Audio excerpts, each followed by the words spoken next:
DSC perspective education క్రింది తెలిపిన బ్రాహ్మణాల మరియు వేదాల సంబంధం సరిగా ఉన్న జత ఐతరేయ ఋగ్వేదం ఉపనిషత్ కాలంలోని మహిళలు దీనిలో శిక్షణ పొందారు.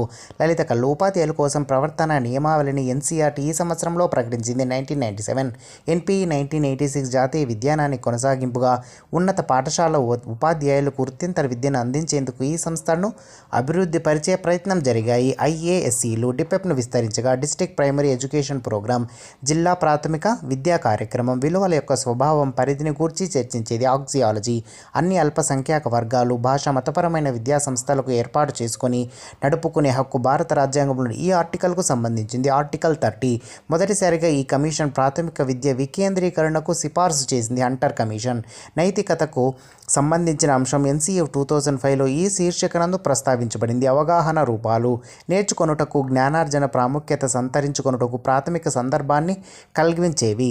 పిల్లల సమాజం మరియు స్థానిక పరిసరాలు